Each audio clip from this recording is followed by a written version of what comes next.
काही नाती अशी असतात की क्षणभरामध्ये जन्मजन्मांतरीचं नातं सांगून जातात. आणि काही नाती अशी असतात की आयुष्यभर भेटतात, रेटतात, खेळतात, रक्ताची असतात, पण ती आपल्याला आपली नाहीत वाटत. अशी जी नाती आहेत त्या नात्यांच्यापैकी हे उज्ज्वलदादांचा परिवार, पाच पाटील परिवार यांच्याशी जोडला गेला. एक विनंती राहील की आपल्या जवळचे जे मोबाईल्स आहेत, कर्णपिशाच ज्याला आपण म्हणू, ते थोडं एक अर्ध्या एक तासासाठी बंद करता आलं तर बघूया. ज्याला बंद करता येत नाही, आजच कदाचित मोबाईल घेतला असेल तर त्याला एक लाल रंगाचं बटन आहे, त्याचं नरडं दाबा. एखाद्याला वाटत असेल की माझी मोबाईलची ट्यून खूप चांगली आहे, ती दुसऱ्यांना ऐकावी, माझ्या बोलण्यानंतर ती माईकवरून ऐकवण्याची व्यवस्था करू. यानंतरही काही तरुणांची माथी अत्यंत विनम्रतेनं आपल्या मोबाईलशी खेळत आहेत. त्या विनम्र अशा तरुणाईला विनंती आहे की आपली मैत्रीण पलीकडून जर मेसेज पाठवत असेल तर तिला जरा सांगा, एक पाऊण तास कळ काढा म्हणून. ती आत्महत्या करणार नाही याची आपण दक्षता घेऊ. उगाचच आपल्याला वाटतं की आपण नसलो की जग बंद पडेल का काय. अजिबात नाही. तुम्ही नसल्यानंतर जग चांगलं चालतं हे ज्या क्षणाला कळतं त्यावेळेला जीवनाचा अर्थ कळतो.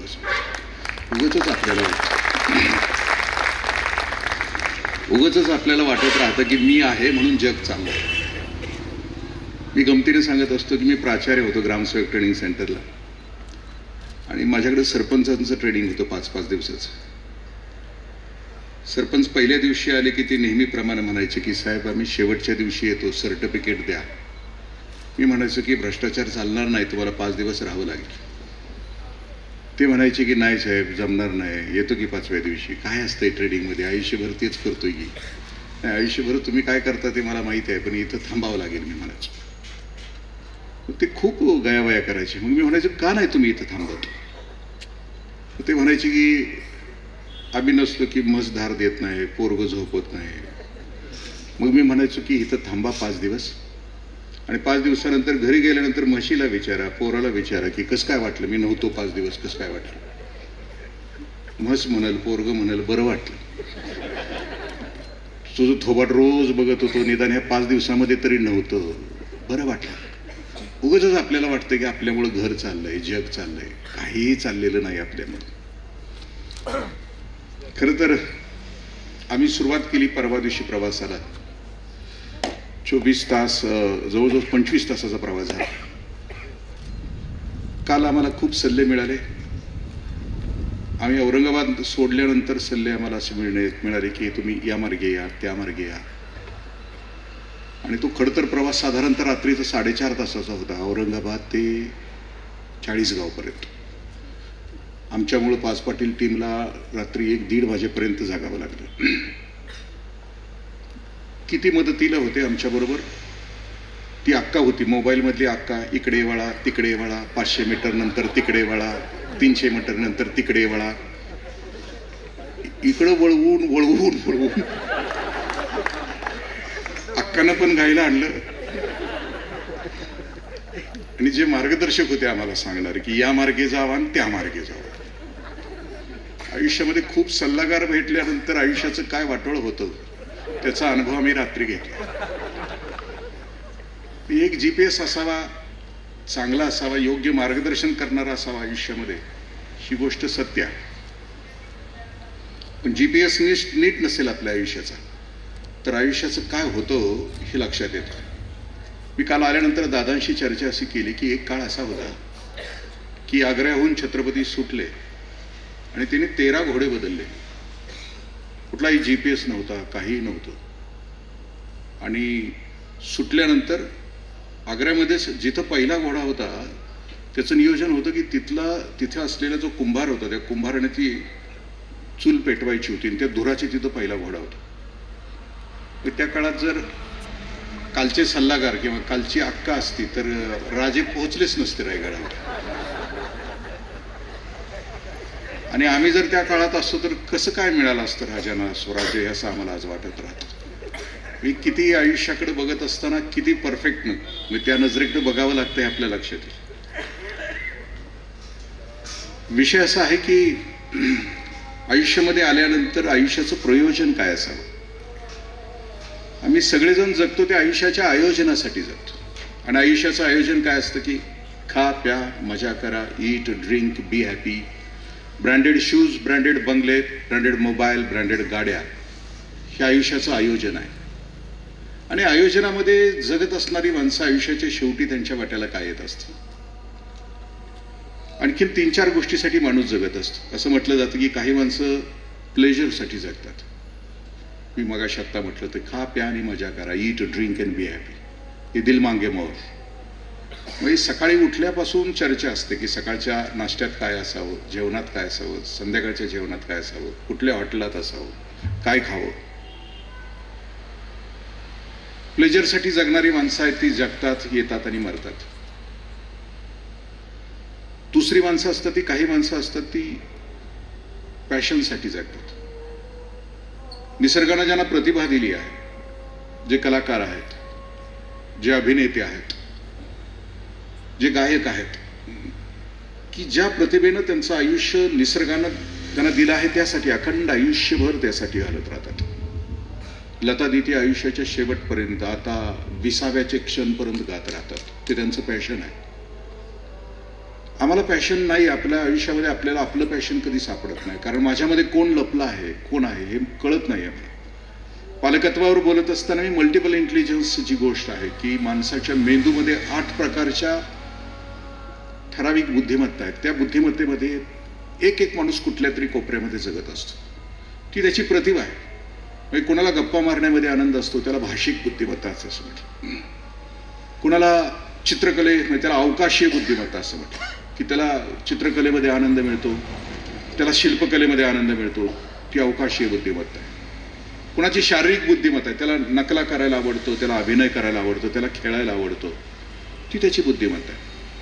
आपल्याला कुठलंही आठवून बघा, आपण कधी खेळला असेल तर आपल्याला तोच खेळ आपण त्याच्यामध्ये का प्रावीण्य मिळवलं, दुसऱ्या खेळात का नाही मिळवलं, कारण ती बुद्धिमत्ता आपल्याला दिलेली आहे.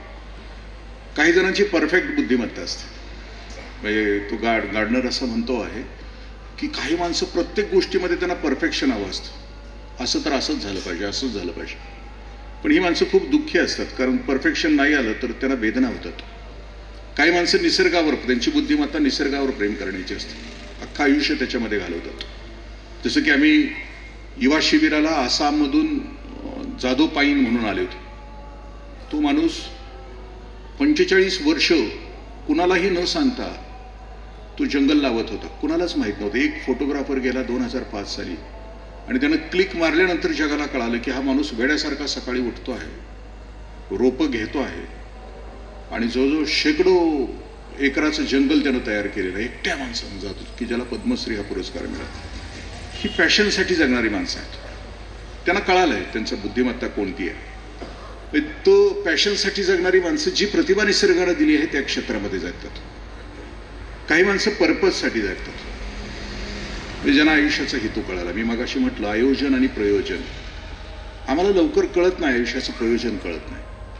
कारण जन्माला आल्यानंतर आम्हाला असं सांगितलं जातं की आमच्या आयुष्याचं प्रयोजन जे चमकतंय आमच्या आजूबाजूला त्याच्यामध्ये आहे. किमान एवढे तरी पुरुष इथं आलेत या कार्यक्रमाला, कारण सध्या गंभीर अख्ख्या देशाच्या लोकशाहीचा प्रश्न आहे आणि त्याच्यामध्ये तिकीट वाटपाचा इतका गंभीर प्रश्न आहे. आणि टीव्ही समोर बसायचं सोडून या डॉक्टर राजपूत साहेबांच्या प्रांगणामध्ये येणं तसं कठीण गोष्ट आहे, म्हणजे अवघड आहे.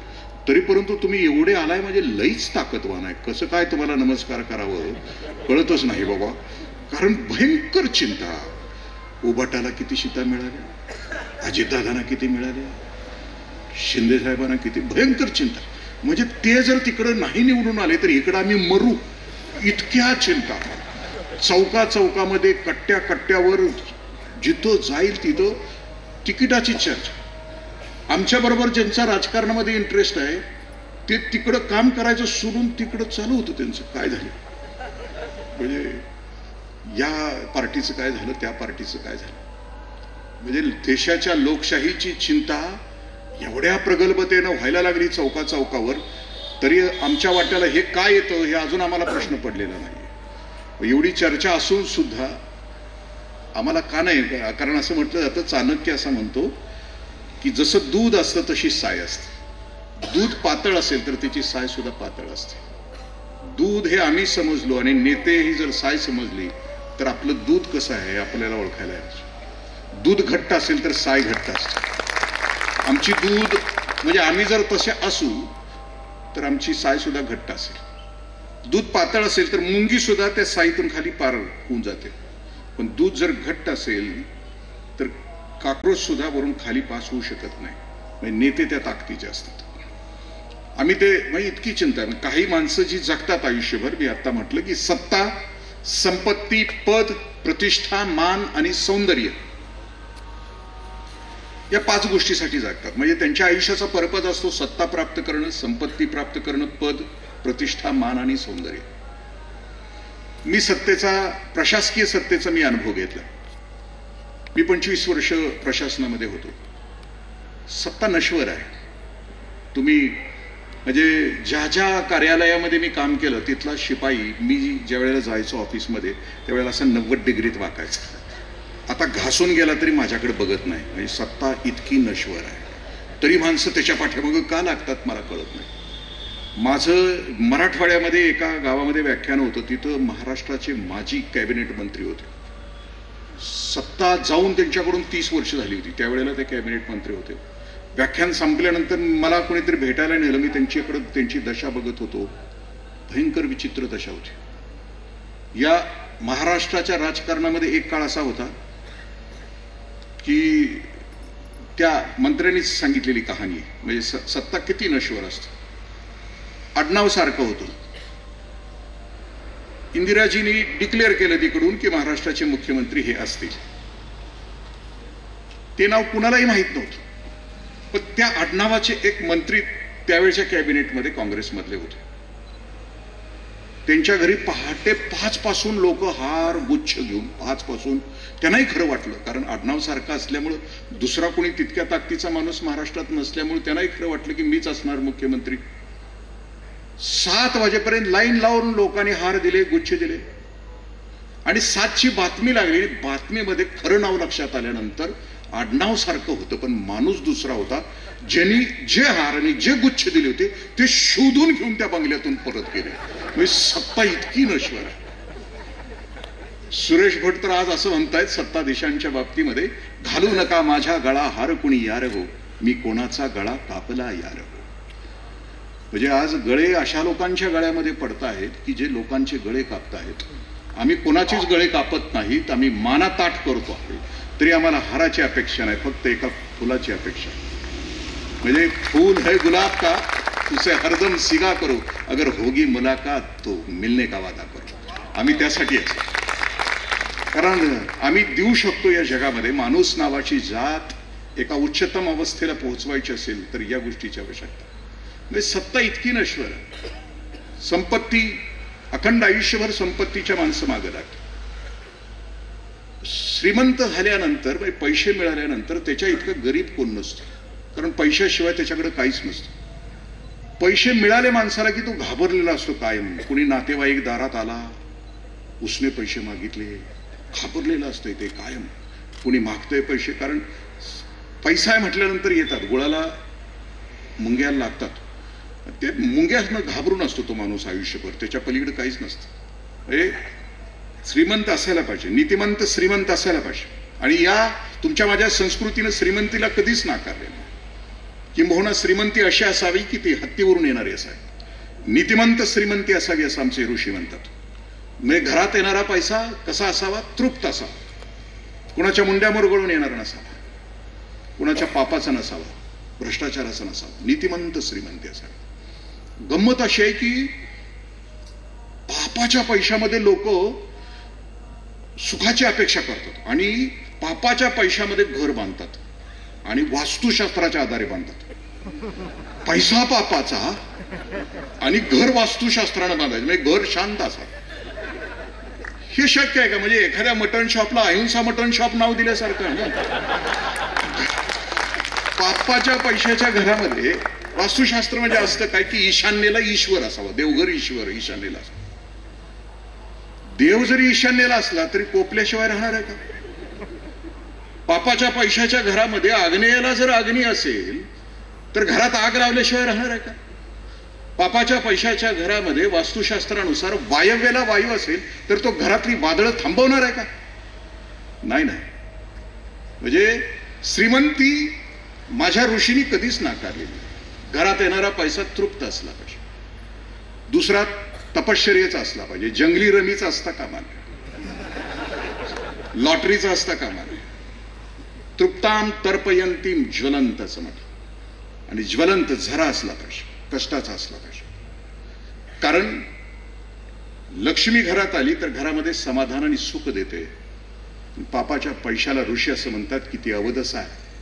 ती आमच्या घरामध्ये आले, दिसेल श्रीमंती तथाकथित चमकोगिरी दिसेल, पण उद्ध्वस्त झालेली असेल. सिंहासनं असतील पण ती वाळवीनं खाल्लेली असतील असं ऋषी म्हणतात. पण श्रीमंती म्हणजे सत्ता, संपत्ती, आणि संपत्ती स्थिर राहत नाही. आपण लक्ष्मीपूजनाच्या दिवशी दिवाळीच्या वेळेला त्या लक्ष्मीचं चित्र मनापासून बघावं. चित्रकार हुशार आहे, कारण त्यानं चित्र काढत असताना त्या लक्ष्मीचं पावलंच नाही दाखवली, ती कमळामध्ये दाखवलेली आहे. कमळामध्ये.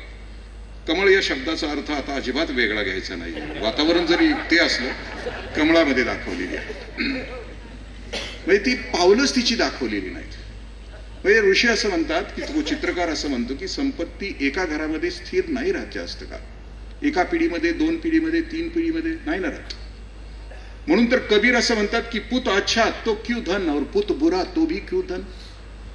संपत्ती जर पोराबाळांच्यासाठी कमवत असाल आणि पोरग नाही चांगलं निघालं तर 7 पिढीची जरी संपत्ती जमवली तर ती तुमच्या डोळ्यात देखत तुमचं पोरग संपवून जाते. आणि संतती हीच जर संपत्ती मांडली, त्या लेकरावर उदंड असे संस्कार केले, जसं की भगवान श्रीकृष्णांचं प्रातस्मरणीय श्लोक आहे की बाळ असावं कसं, वसुदेव सुतम देवम. म्हणजे बाळ असं असावं की बापाचं नाव काढणारं असलं पाहिजे. पुत्र देई ऐसा गुंडा ज्याचा 3ही लोकी झेंडा, कन्या तो ऐसी देई जैसी मीरा मुक्ताबाईस. पुत्र देई ऐसा गुंडा जिसका गटार के पास मुंडा नाहीये सांगितलं. बापाचं नाव काढणारं असलं पाहिजे की लोकांनी रस्त्यावरून चालताना म्हटलं पाहिजे की हे अमक्या तमक्याचं पोरग आहे. कंस चाणूर मर्दन. त्याला वाईट गोष्टीविषयी, अत्याचाराविषयी, भ्रष्टाचाराविषयी चीड असली पाहिजे. देवकी परमानंद. म्हणजे तो जगाच्या बाजारामध्ये स्वतःचं अस्तित्व निर्माण करत असताना जो पराक्रम करत असेल, त्या पराक्रमाची गाथा आईच्या कानावर गेल्यानंतर त्या आईला आनंद झाला पाहिजे, ती नाचली पाहिजे. माझं लेकर आहे, माझ्या कुशीत जन्माला आलं, माझ्या कुशीत जन्माला आलं. जसं की मासाहेब राज्याभिषेकाच्या नंतर शिवछत्रपतींना असं म्हणतात की राजे, आमचे दिवस थोडे राहिलेत, भविष्यात आम्ही कधी जन्म घेतला तर तुम्ही आमच्या कुशीत जन्माला याल. राजे त्यानंतर सुद्धा म्हणतायत, राजे नंतर ज्या वेळेला नमस्कार करतायत महासाहेबांना निघून गेल्यानंतर, हो महासाहेब, आमचाही विश्वास आहे पुनर्जन्मावर. महासाहेब, भविष्यात कधी जन्म घ्याल ना, तुमच्याच कुशीत आम्हाला जन्म द्या. म्हणजे पुत्र जन्माला घालायचा तर या ताकदीचा घ्यायला पाहिजे, तितकं देखणं असायला पाहिजे. लोकांनी म्हटलं पाहिजे की याच्याकडे बघून जगावं. सत्ता, संपत्ती, पद, प्रतिष्ठा, मान, सौंदर्य. सौंदर्याचं तर खूप भारी गोष्ट आहे. माणसं सौंदर्यावर खूप प्रेम करतात. आत्ता कोणाचं तरी लग्न झालं, त्यातल्या कुणीतरी ऑपरेशन केलंय आपल्या चेहऱ्याचं. 50 वर्षानंतर हा चेहऱ्याच्या खालची कातडी अशी बाहेर येते, सुरकुत्या. कारण निसर्ग काम करत असतो. परमेश्वराचं एक वर्णन रसो वैसा असं केलेलं आहे. तो 35 वर्षापर्यंत रस देतो माणसाला. काय पण खाल्लं तर पचवतोय, पण 35 वर्षानंतर घायला येते. आमची अजून सकाळी आम्हाला दिलेली, काय दिलं होतं तुम्ही ते? हा, डाळ बाटे, अजून पचायला तयार नाही. 35 वर्षापर्यंत रस देतो निसर्ग आणि 35 वर्षानंतर काढून घेतो. तो सत्ताच म्हणजे सौंदर्य 35 वर्षानंतर असं घायला येतं, खाली खाली खाली व्हायला सुरुवात होते. मिशीचा एक केस पिकला तरी माणूस अर्धा तास आरशासमोर धडपडत राहतो. कोणावर इम्प्रेशन मारायचं असतं माहित नाही, पण ते सौंदर्य टिकवण्याचा प्रयत्न करतो. काही जण म्हणतात की सौंदर्य फ्रीजमध्ये ठेवतो. आता माझे केस पांढरे झालेत पण डांबरीकरण केले, फ्रीजमध्ये ठेवलंय सौंदर्य. म्हणजे माणूस केस पिकला तरी त्याला तो नको असतो, सौंदर्य विकृतीकडे निघाला. कारण वृद्धापकाळ हा खूप विचित्र होता आणि तिकडे जात असताना हे सौंदर्य बिघडत जात असत.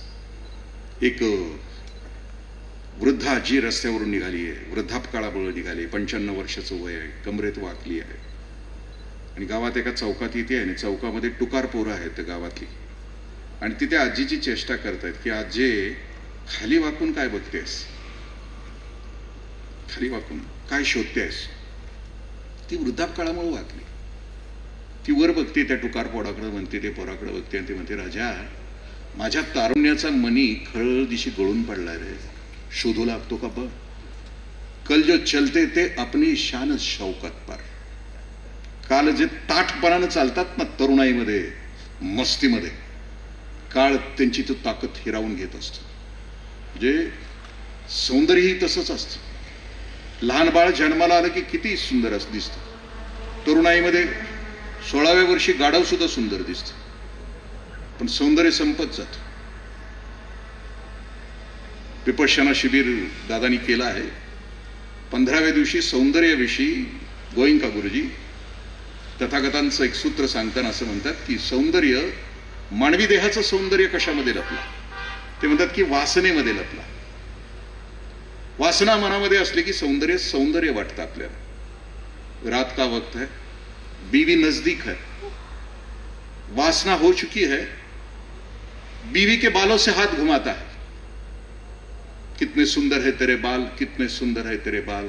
रात गई, बात चली गई, सुबह के खाने में रात के बाल आ गए तो कहता है किसके है ये बाल, किसके है ये बाल. सारे घर को सर पर उठा लेता है. मग रात्री ते खूप सुंदर दिसतात कारण त्यावेळेला वासना असते, ती निघून जाते. म्हणजे सत्ता, संपत्ती, पद, प्रतिष्ठा, मान, सौंदर्य ह्या नश्वर गोष्टी आहेत आणि आम्ही त्याच्यासाठी जातो. गंमत अशी आहे की महापुरुष ज्या वेळेला जन्माला येतात की ज्यांच्या पायावर, ज्यांच्या वाटेवर आम्ही चालतो. यक्षाचा आणि धर्मराजाचा एक संवाद आहे महाभारतामध्ये. यक्ष प्रश्न विचारतोय धर्मराजाला की कधिक आयुष्य जगत असताना कोणत्या दिशेनं जगावं.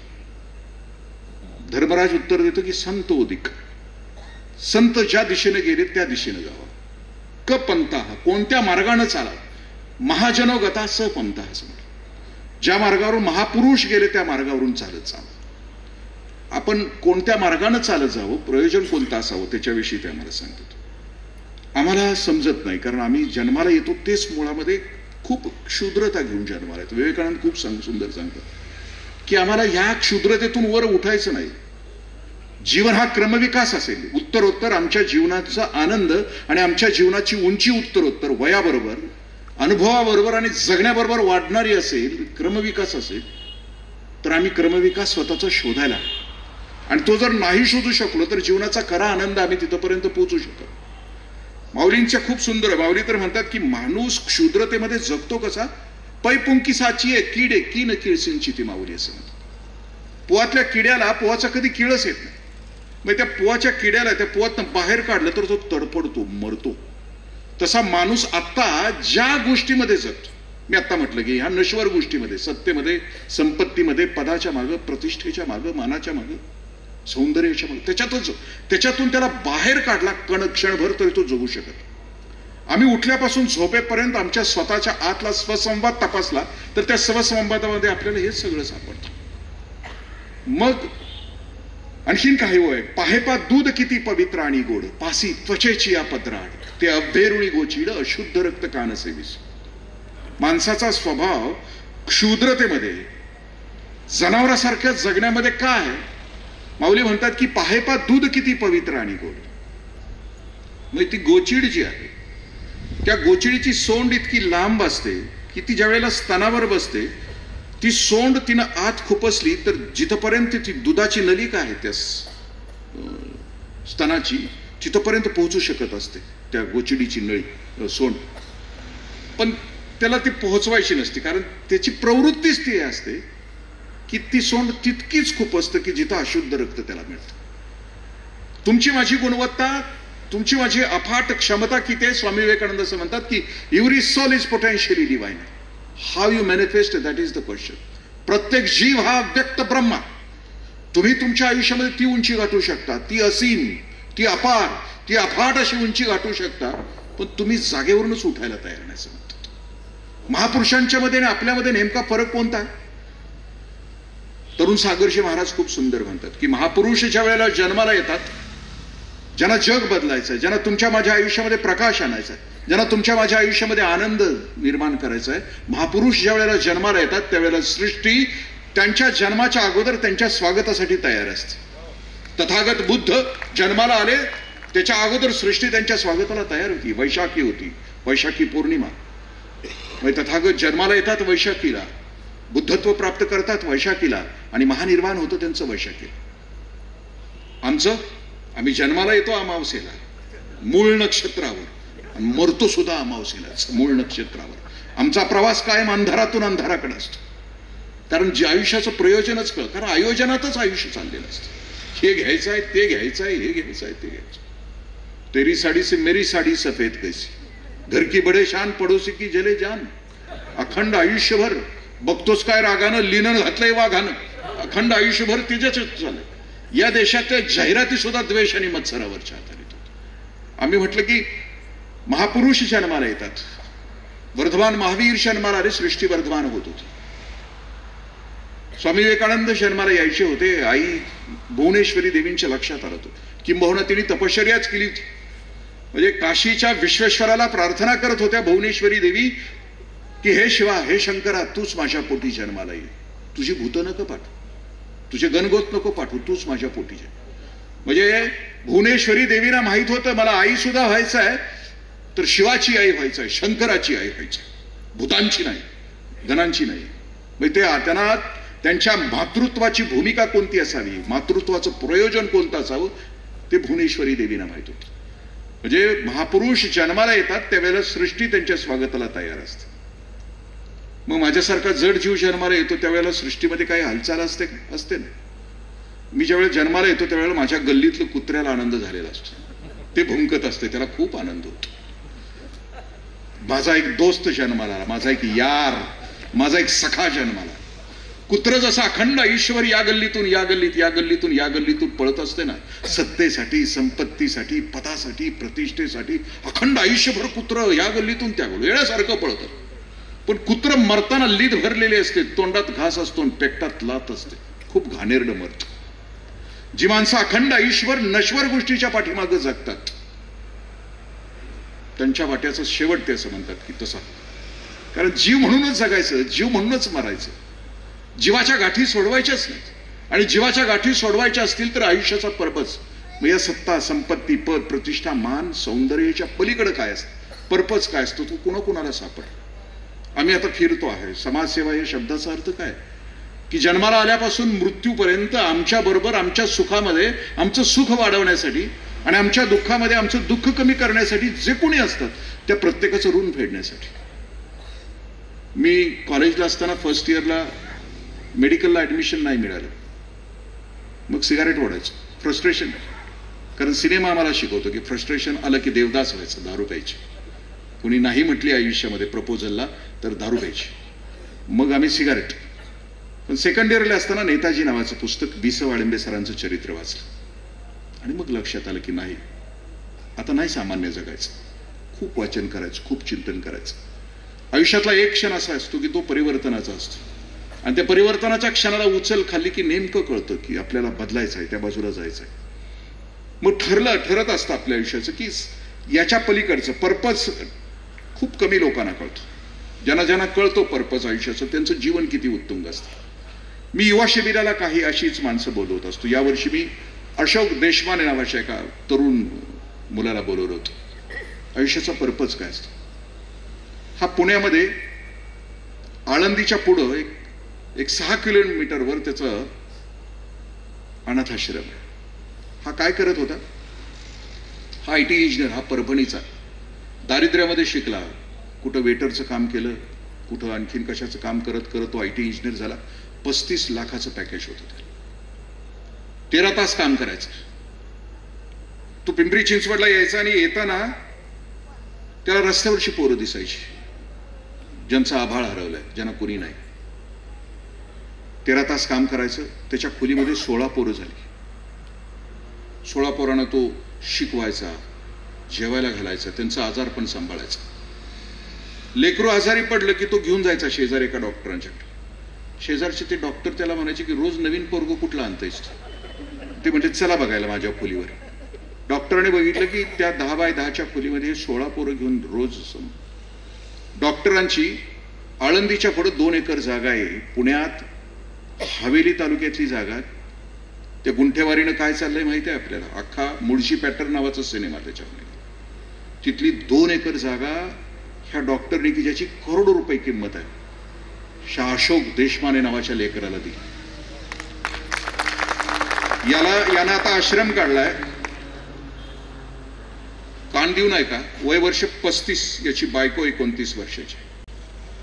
लग्न करताना बायकोला सांगितलं होतं की तुझ्या माझ्या पोटी जन्माला येणारं बाळ अनाथ पोरांच्या बरोबर शिकेल. अशोक देशमाने 35 लाखाच्या नोकरीवर लाथ मारतो. आज त्याच्याकडे 1,200 पोर आहेत. 1,200. वय वर्ष 35. 4ला उठतंय पोरग, रात्री 11 पर्यंत काम करतंय. ही जी 1,200 पोरं त्याच्याजवळ आहेत ना, पोरांना बाईबाप नाहीत, आभाळ आहे त्यांचं. आपण एका पोरासाठी आयुष्यभर लांड्याला बाड्या उचापत्या करतो, बेईमानी करतो, हरामखोरी करतो अखंड आयुष्यभर एका कार्ट्यासाठी. कारण आमचं जगणंच, मी मगाशी सांगितलं, एवढं क्षुद्र आणि एवढं संकुचित असतं की तेवढंच हम दो हमारे दो माँ बाप फेक दो, इतक्या संकुचित संस्कारामध्ये आम्ही ते. आणि अशोककडे बघितल्यानंतर आपलंच आपल्याला लाज वाटते की एका कार्ट्यासाठी एवढे हरामखोरी आवश्यक आहे? जे 1,200 पोरं सांभाळतं. एक पोरग समाजात सांभाळत असताना एका आईचं काळीच लागतं. 1,200 घरातली 1,200 पोरं सांभाळताना 1000 आयांचं काळीच लागतं. त्यावेळेला समाजसेवा काय त्याचे अर्थ कळला. आम्हाला ज्यावेळेला एक दिवस सुद्धा आमचं पोरग सांभाळताना त्रास होतो ना, जरा त्रास द्यायला लागले की ह्या हॉस्टेलला टाकू का त्या हॉस्टेलला टाकू, इथं ठेवू का तिथं ठेवू. किती काउन्सिलर शोधतो आम्ही आयुष्यात. पण 1,200 वेगवेगळ्या घरातली पोरं एकत्र सांभाळत असताना काळीच किती मोठं असावं लागतं. आणि जे समाजसेवेचं काम करतात ना, त्याचं काळीच मातृहृदय असावं लागतं, विशाल असावं लागतं, व्यापक असावं लागतं. म्हणजे शेळीच्या काळजाची माणसं कधीच समाजसेवा करू शकत नाही. ते बाकीच्या गोष्टीमध्ये यश मिळवत राहतील, तथाकथित समाजाला जे हवंय ना ते यश, चमकोगिरीचं यश कमवत राहतील. पण समाजावर प्रेम करून समाजाच्या वेदना आणि दुःख संपवण्यासाठी काळीच त्याचं लागतं. अशोकला जीवनाचा अर्थ कळाला. अशी अर्थ कळालेली खूप माणसं आहेत. कालच्या वेळेला आम्ही आलो, गिरीश कुलकर्णींच्या स्नेहालयमध्ये आम्ही गेलो. स्नेहांकुर नावाचा त्यांचा एक प्रकल्प आहे. 37 मुलं आहेत तिथं. 1 महिन्याची, 2 महिन्याची मुली जास्त आहेत. टाकलेत ना, रस्त्यावर टाकलेत, कचरा कुंडी टाकलेत. एक तर बाळ खालचं सगळं फाडलेलं आहे कुत्र्याला. त्याला इथं लोड उशी लावलेली आहे, इथं उशी लावलेली आहे. ही आमची ज्या वेळेला ही लेकरं काल बघून आली, सुन्न होती. कारण हे बघितलेलंच नाही ना दुःख. म्हणजे जसं दुपारी मीनाक्षीताईनं बघत असताना मी चालत होतो अनवानी, तेव्हा माझ्या डोळा आले पाणी, पाहिले मी त्याला पायच नव्हते ज्याला. म्हणजे समाजसेवा ज्याला करायची ना, त्याच्या एका डोळ्यामध्ये प्रेम असावं लागतं आणि एका डोळ्यामध्ये वेदना असावी लागते. सत्तेचा माज, संपत्तीची मस्ती आणि ज्ञानाचा अहंकार माणसाला कधी समाजसेवा करू शकत नाही. आणि या 3 गोष्टींमध्ये रम्मान असणारी माणसं आपल्याच मस्तीत जगतात आणि आपल्याच मस्तीमध्ये मरतात. सत्तेचा माज संपावा लागतो, संपत्तीची मस्ती संपावी लागते आणि ज्ञानाचा अहंकार संपावा लागतो आणि आतलं माणूस पण जागं व्हावं लागतं. त्यावेळेला कुठं समाजसेवेची हाक आम्हाला येते, अन्यथा नाही होऊ शकत. या 3 मस्तीमध्ये जर आम्ही असू ना, नाही दिसत आम्हाला भोवतालचं जग. आम्ही झापडं लावलेले असतात आमच्या डोळ्याला. ही जी लेकरं माझ्यासोबत आहेत, गेली 22, 23, 24 वर्ष माझ्यासोबत. सोपं काम नाही. 2-2 हजार रुपये खर्च करून घाम गाळण्यासाठी, फक्त एकच, या मातृभूमीवर प्रेम करण्यासाठी. ढीक तुमचे स्वर्ग ही साथी, इथली चुंबीन मी माती. तुझे स्वर्ग नको आहेत आम्हाला. ज्या मातृभूमीमध्ये जन्माला आलो तिचं पांग फेडण्यासाठी वर्षातून 4 दिवस मी घाम गाळण्यासाठी जातोय. या विशाल हेतून ही लेकरं इथपर्यंत पोहोचलेली आहेत. त्याला मी म्हटलं ना, आतली प्रेरणा, सेन्सिटिव्हिटी संवेदनशीलता त्याच्यामध्ये असावी लागते. समाजसेवेची काम करत असताना गिरीश दादाचा दुसरा अनुभव आहे. गिरीश दादा म्हणजे माणसं समाजसेवेकडे वळतात कशी, एक क्षण असा येतो की तो परिवर्तनाचा असतो. गिरीश दादा कॉलेजला प्राध्यापक म्हणून जात असताना वेश्यांच्या वस्तीतून जात आहेत. एका वेश्येवर अत्याचार होतो आहे, खूप घाणेरडा अत्याचार होतो. 3-4 पुरुष त्या वेश्येवर अत्याचार करतात. गिरीश दादा जात आहेत, सहन होत नाही, सोडवत आहेत तिला आणि तिला खांद्यावर घेऊन घरी घेऊन जात आहेत. अशा अनेक वेश्या घरामध्ये येत आहेत. आता घरामध्ये एवढ्यानं ठेवायचं कसं, आणि मग स्नेहालयची निर्मिती होते. जी पहिली ती स्त्री ही दुर्दैवानं ती अन्यायाला बळी पडली होती, ती आज स्नेहालयची अध्यक्ष आहे. काल म्हणजे गिरीश दादा खूप सन्मानानं सांगत होते की माझ्या स्नेहालयच्या अध्यक्षाची, की जिच्यावर पहिला अन्याय आणि अत्याचार झाला. मी म्हटलं हे सोपं काम नाही. म्हणजे ह्या लोकांची कामं आम्ही बघितल्यानंतर लय मोठी माणसं, म्हणजे कुठलं काळीज घेऊन आलेत, कुठलं मन घेऊन आलेत, कुठली बुद्धी घेऊन आलेत, कोणतं सामर्थ्य दिलं या लोकांना, या परमेश्वराने. ह्यांना बनवत असताना एक्स्ट्रा टाइम घेतलेला आहे, ओव्हर टाइम केलं या माणसानं. आम्हाला पण ओव्हर टाइम केलंच नाही, जाता जाता घातलंय का काय जन्माला असं वाटत राहतं. ही समाजसेवा करण्यासाठी आतलं काळीज हलावं लागतं, कधीतरी थरथरावं लागतं. आपल्या अस्तित्वानं आपला भवताल सुखी करणं म्हणजे समाजसेवा करणं. जे सामर्थ्य निसर्गानं मला दिलेलं आहे त्या सामर्थ्यानिशी अवघं जग आनंदित करणं म्हणजे समाजसेवा. मी दादांशी चर्चा करत असताना विवेकानंदांच्यावर माझं का प्रेम आहे, खरा परमार्थ का आहे, कारण स्वामी विवेकानंद असं म्हणतात की 24 तास तुम्ही साधना नाही करू शकत, 24 तास तुम्ही ध्यान नाही. तुम्हाला परमार्थाच्या वाटेवर चालायचंय ना, तर आम्हाला सांगितलं जातं की साधना पाहिजे, अखंड दिवसभर साधना केली पाहिजे, नामस्मरण केलं पाहिजे, ध्यान केलं पाहिजे, चिंतन केलं पाहिजे. पण विवेकानंद तसं म्हणत नाहीत. तुम्ही 24 तास साधना नाही करू शकत, एखादा तास 2 तास नामस्मरण ध्यान करू शकता, पण उरलेल्या वेळामध्ये मग तुम्ही काय केलं पाहिजे. रामकृष्ण मठाची स्थापना करत असताना जे ब्रीदवाक्य घेतायत विवेकानंद, ते घेतायत की आत्मनो मोक्षार्थ जगद हिताय. म्हणजे मी आत्मस्वरूपाला प्राप्त होणार, कारण तो माझा अधिकार आहे, आणि त्यातल्या त्यात भारतामध्ये मी जन्माला आलोय आणि मी आत्मस्वरूपापर्यंत माझ्या साधनेनं पोहोचणारच, नो डाऊट. पण उरलेल्या वेळामध्ये माझ्या चित्तशुद्धीसाठी, माझ्या मनशांतीसाठी जगत हितायचं, जगाच्या कल्याणासाठी मी बाहेर पडणार. विवेकानंदांनी सेवेचं ब्रीद देत असताना विवेकानंद असं म्हणतात की शिवभावे जीवसेवा. आता श्रमदान करून येत असताना गाडीतून मी उज्ज्वल दादांना सांगत असतो, दयेनं काम नसतं करायचं समाजसेवेचं, कारण दयेमध्ये अहंकार असतो, मी कुणीतरी वेगळा आहे म्हणून मी तुमच्यावर दया करतो. समाजसेवा करायची असते ती करुणेनं करायची असते. करुणेमध्ये अहंकार नसतो, मी कोणावर तरी दया करतोय, मी ह्याला पैसे देतो, मी ही संस्था चालवतो, किंवा मी अमकं तमकं करतो, मी त्याच्यामध्ये असेल तर ती दया होते, पण करुणा असेल तर ती त्याच्यामध्ये नसते. त्या विवेकानंदांनी जे सांगितलं की रुग्ण नारायण देवो भव, दरिद्र नारायण देवो भव. उरलेल्या वेळामध्ये तुम्हाला मन बुद्धी शरीर दिलंय, तर त्या शरीराने बुद्धीनं तुम्ही काय करायला पाहिजे, अशी काम करणारी जी माणसं आहेत मी आता बघतो आहे. एक म्हणजे दारिद्र्य निर्मूलनाचं समाजसेवा करणारी 1-2 उदाहरण आपल्याशी मी शेअर करतो. अंशु गुप्ता नावाचा माणूस आहे की ज्याला मॅक्सेसे अवॉर्ड मिळाला. दिल्लीमध्ये काम करत होते. थंडीचे दिवस होते आणि दिल्लीमध्ये खूप थंडी होती त्यावेळेला, ज्यावेळेला अंशु काम करत होते पत्रकारितेच. चौकामध्ये त्यावेळेला रस्त्यावर भीक मागणारी दिल्लीतली लेकरं मरून पडली होती. थंडीनं अजून काय कमाल केली आहे म्हणून अंशु गुप्ता स्मशानामध्ये गेला.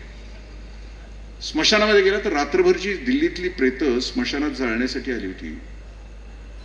जळत असलेल्या प्रेताच्या भोवती 100 पोरं थंडीपासून संरक्षण करत होती.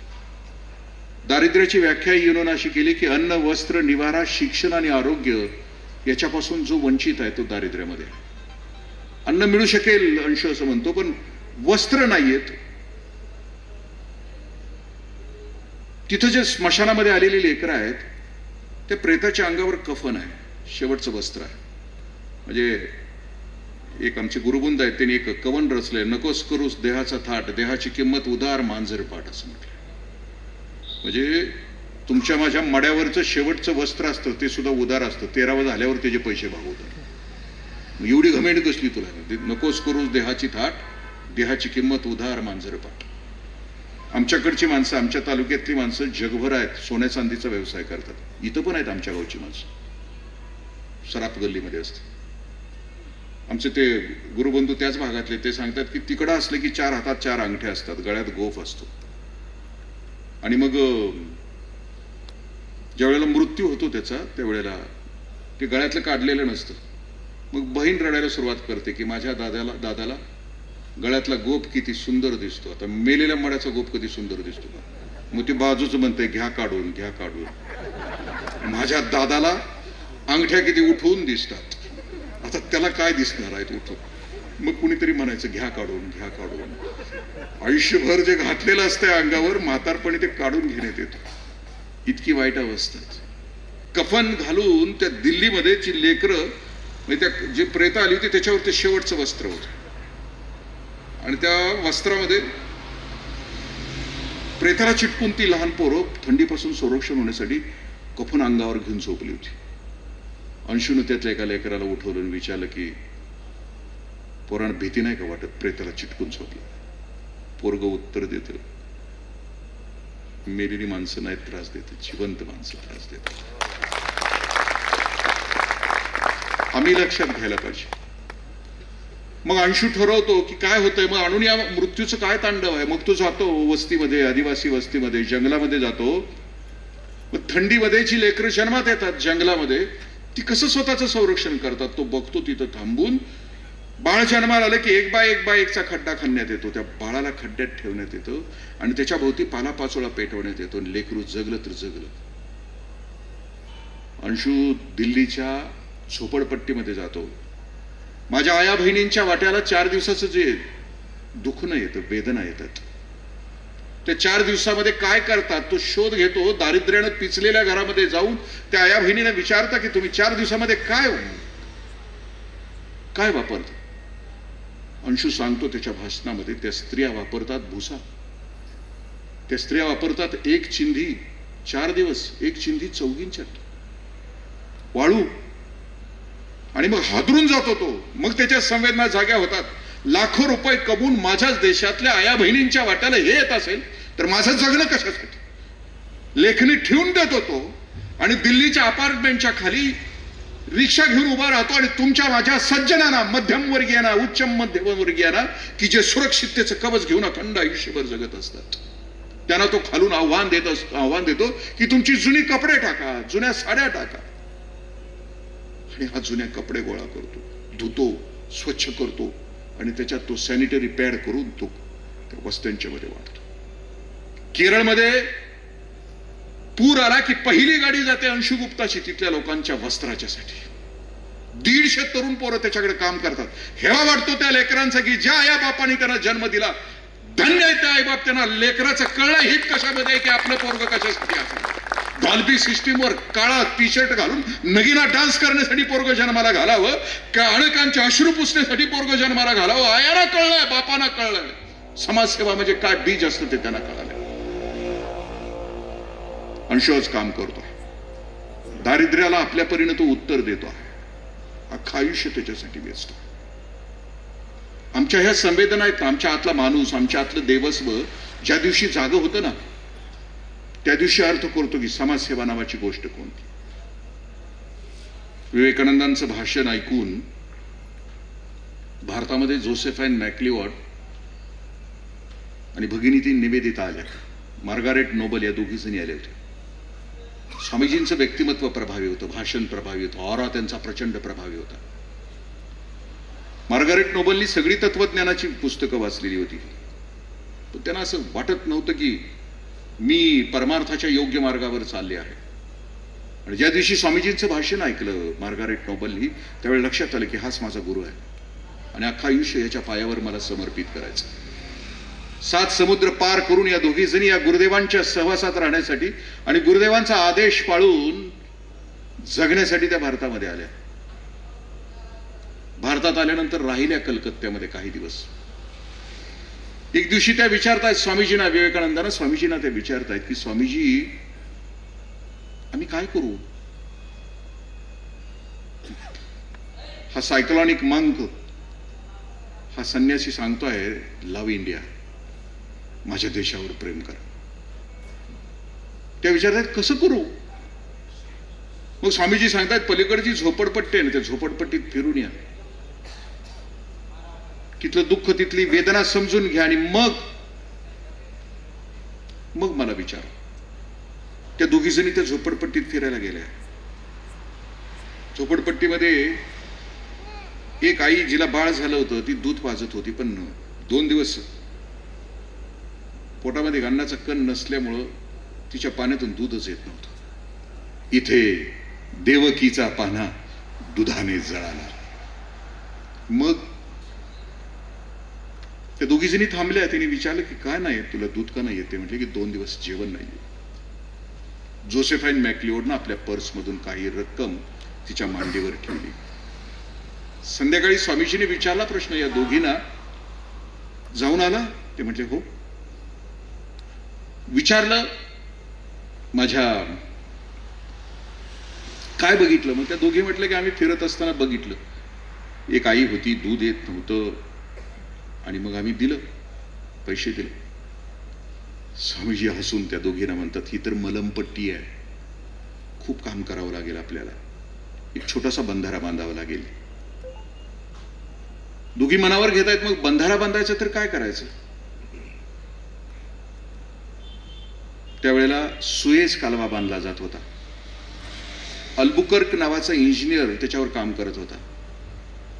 ही जोसेफाईन मॅक्लिओड सुएझ कालव्याकडे जातीये, त्या इंजिनियरच्या शेजारी वर्षभर राहतीये आणि ती रोज उठते आणि त्या इंजिनियरला विनंती करते, चल ना माझ्या गुरुदेवांच्या देशात चल ना, आपल्याला छोटासा बंधारा बांधायचा. 1 वर्षानंतर गुरुदेवांच्या इच्छेच्या पूर्ततेसाठी त्या अल्बुकर्क नावाच्या इंजिनियरला हे जोसेफाईन मॅक्लिओड वर्षभर तिथं राहून तपश्चर्या करून त्याला घेऊन येते आहे आणि छोटासा बंधारा त्या कलकत्त्याच्या बाजूला बांधते आहे. स्वामीजी मला का आवडतात? मी मगाशी म्हटलं ना, करुणा काय असते, संवेदनशीलता काय असते.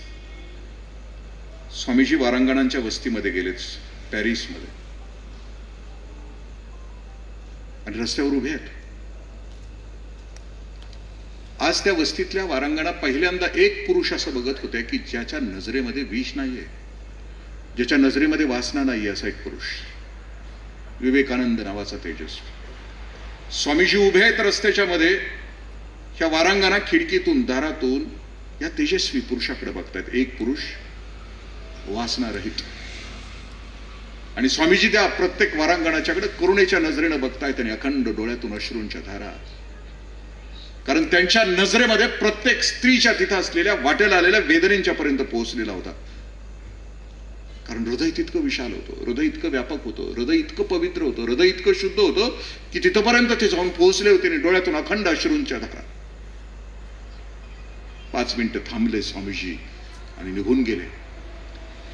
त्या वारांगणा खाली आल्या आणि जिथं स्वामीजींचे अश्रू पडले होते रस्त्यावर, त्या अश्रूंना नमस्कार करून पुन्हा आपल्या जागेवर गेले.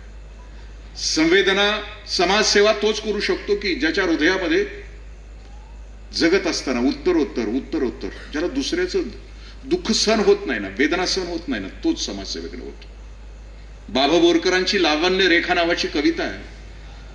त्या कवितेमध्ये बाबांचं एक खूप सुंदर, बाबा असं म्हणतात की तेच डोळे देखणे जे कोंडिती साऱ्या नभा, ओळीती दुःखे जनांच्या सांडिती नेत्र कडा. डोळे देखणे कुठलेत? की ज्या डोळ्यावर रेबांचा गॉगल आहे ते डोळे देखणे असू शकतात, आयब्रो केलेले डोळे देखणे असू शकतात. बाबा असं म्हणतात की तेच डोळे देखणे जे कोंडिती साऱ्या नभा, ओळीती दुःखे जनांच्या सांडिती नेत्र कडा. दुसऱ्याच्या दुःखानं ज्याच्या डोळ्यामध्ये टचकन पाणी येतं ना, तेच डोळे देखणे. तीच पाऊले देखणी जी ध्यासपंथे चालती, वाळवंटातून ही स्वस्ती पद्मी रेखती. देखना देहांत जो सागरी सूर्यस्तसा, अग्नीचा पेरून जातो रात्रगर्भी वारसा. देहांत कसा असावा? माणसानं आयुष्यभर खूप काम करावं, खूप सेवा करावी. सूर्य समुद्रामध्ये अस्ताला गेल्यानंतर अस्ताला गेल्यानंतर त्या सूर्याची अस्तित्वाची जाणीव त्या पश्चिम क्षितिजावर प्रभेच्या रूपाने शिल्लक असते. देखना देहांत जो, म्हणजे जेवढे समाजसेवक आहेत ना या जगातले, ज्यांनी या जगातलं दुःख हलकं फुलकं करण्याचा प्रयत्न केला, या जगातल्या वेदना संपवण्याचा प्रयत्न केला आपापल्या परीने, ज्याच्याकडे जे सामर्थ्य होतं, निसर्गानं जे ज्याला दिलं होतं त्या सामर्थ्यानं जे हलकं करण्याचा प्रयत्न केला, त्यांचा मृत्यू कसा असतो. बाबा असं म्हणतात की देखना देहांत जो, सागरी सूर्यस्त सा. मग ते डुबून गेल्यानंतर सुद्धा सूर्याच्या अस्तित्वाची प्रभा त्या पश्चिम दिशेला असते, तसा आम्ही निघून गेल्यानंतर सुद्धा आपल्या अस्तित्वाची प्रभा पाठीमागे असावी लागते. इतकं काम करावं लागतं. नाहीतर आता आमच्याकडं तिसऱ्यालाच उरका म्हणतात. मी येलं की तिसऱ्या दिवशीच उरका म्हणतो. 13व्या पर्यंत सुद्धा ह्याला ध्यानात ठेवू नका म्हणतो. ध्यानात ठेवल्यासारखं हे जगलेलंच नाही ना. नुसती चांगली चुंगली कपडे, चांगलं चुंगलं खाल्लंय, चांगल्या चुंगल्या गाडीतनं हिंडलंय, सोमवारी जन्माला आलंय, मंगळवारी मोठं झालंय, बुधवारी लगीन झालंय, गुरुवारी पोरं, शुक्रवारी आजारी पडलंय, शनिवारी लईच आजारी पडलंय ना, आयतवारी त्याला कशाला लक्षात कशाला ठेवायचं. आमच्याकडे आता तिसऱ्यालाच उरकते. आता तुमच्याकडे काय माहित नाही. 13 दिवस लक्षात ठेवण्यासारखं जगले, कारण मरतानाही नीट जगत नाही. अखंड आयुष्यभर माझं माझं माझं माझं. मरताना सुद्धा ह्याचा फोटो काढला तर वाकड्या तोंडाचाच येतो. मग तो फोटो घरात लावला दिवाणखान्यामध्ये, नवीन सून घरात आली की म्हणते हे वाकड्या तोंडाला कशाला ठेवलंय, म्हणून तो फोटो सुद्धा कोट खाली जातो. इतकं क्षणभंगूर अस्तित्व असतं आमचं. इतकं खोटं आणि छोटं आयुष्य असतं. या पृथ्वी तलावर तुमची माझी आयुष्याची भेट आहे. या पृथ्वी नावाच्या ग्रह गोलावर 70, 80, 90, 100 वर्षाची भेट आहे. कधी उचलेल सांगता येत नाही. घमेंडीत जे राहता येत ना, मला उचलणार नाही, जाताना मला भेटावं, कोणत्या क्षणाला मृत्यू येईल सांगता येत नाही. कारण माऊली म्हणतात की माशी पंख पाकडी आहे, म्हणजे डोळ्याची पापणी लवतय ना लवतय तोपर्यंत घेऊन जाते.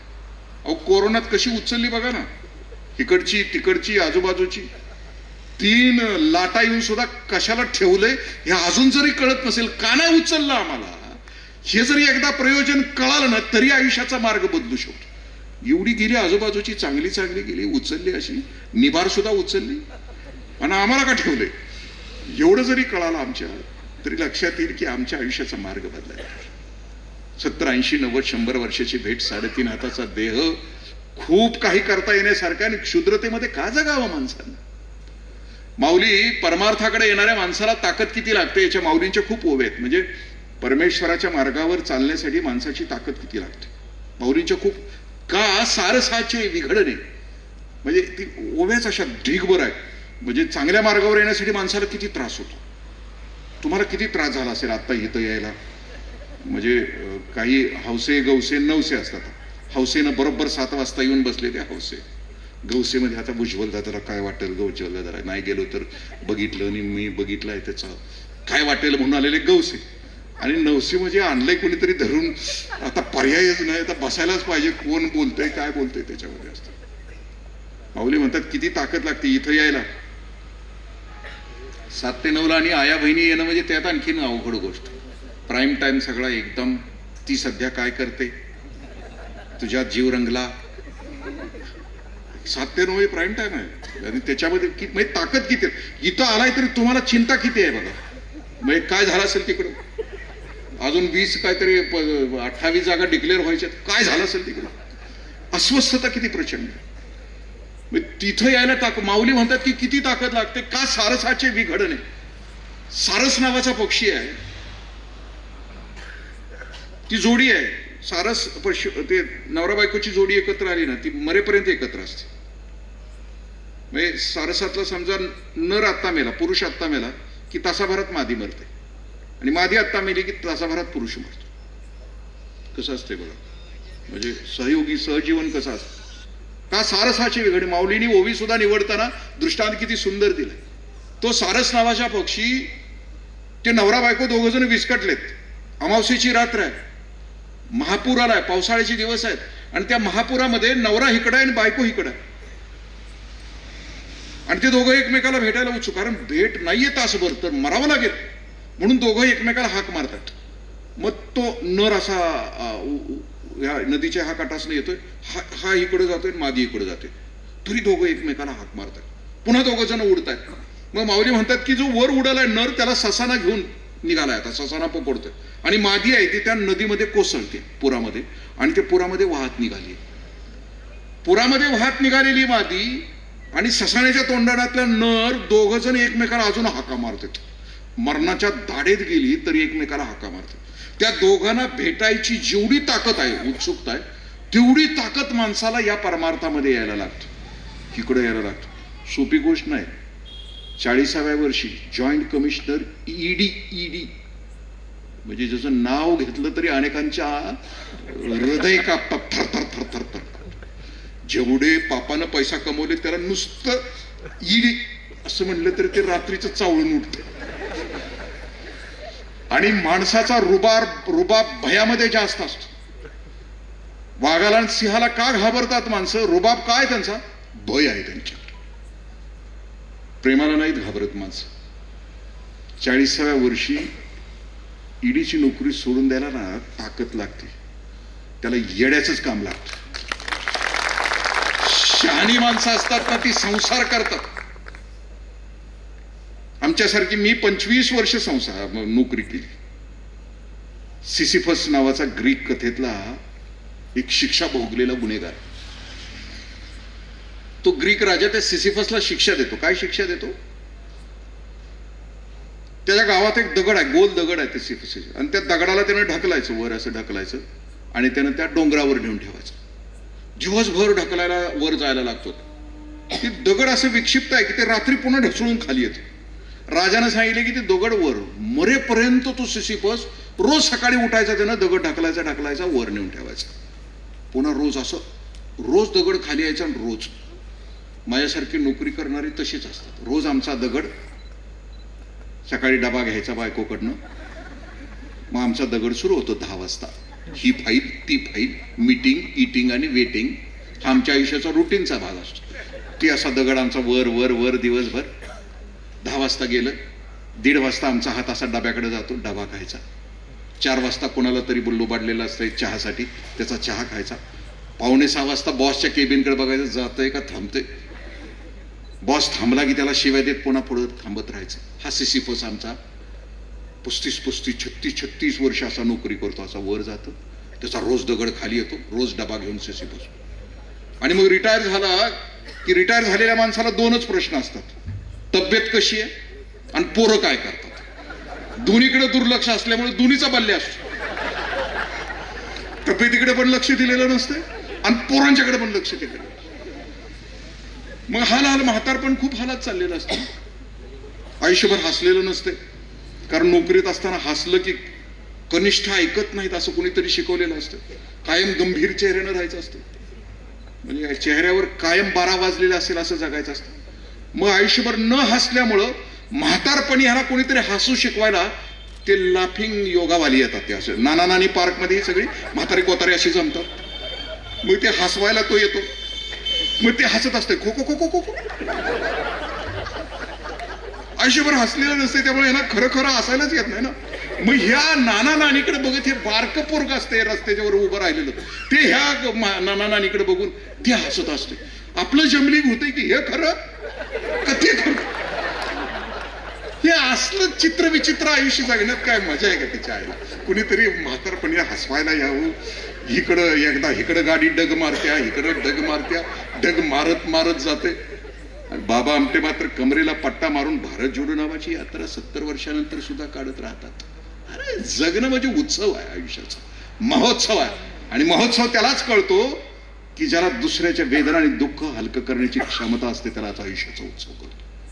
द मिनिंग फॉर सर्च नावाचं पुस्तक आहे. आयुष्याचा अर्थ शोधण्यासाठी हे पुस्तक मदत करत आहे. व्हिक्टर फ्रँकल नावाचा त्याचा लेखक. हा व्हिक्टर फ्रँकल जूनच्या छळ छावणीमध्ये 4 वर्ष होता. जूनच्या छावणीमध्ये, आणि 4 वर्षामध्ये त्याला हजारो वेळा मृत्यू स्पर्श करून गेला होता. कधी त्याला गॅस चेंबरमध्ये टाकलं होतं, कधी त्याला शॉक दिला होता, पण ते जगलं होतं.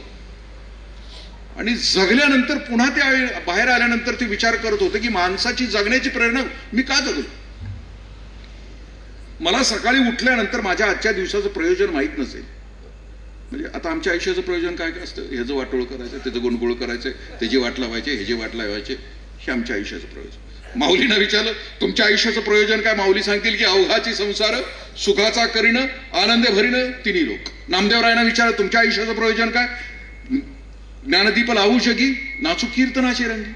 आणि आम्हाला आमच्या आयुष्याचं प्रयोजन विचारलं तर अवघाची संसार एकट्याचाच करीनं बाकीच्यांची वाटच लावीन. आमच्या आयुष्याचं प्रयोजन म्हणजे आयुष्याचं प्रयोजन आयुष्याच्या शेवटपर्यंत आम्हाला कळायला तयार नसतं. जात असताना असं म्हटलं जातं की जीवन समजण्यासाठी मी आता जे आपल्याशी शेअर करत होतो की निसर्गानं ह्या 80-90 वर्षाच्या आयुष्यामध्ये खूप आयुष्याची गती खूप विचित्र ठेवली आहे.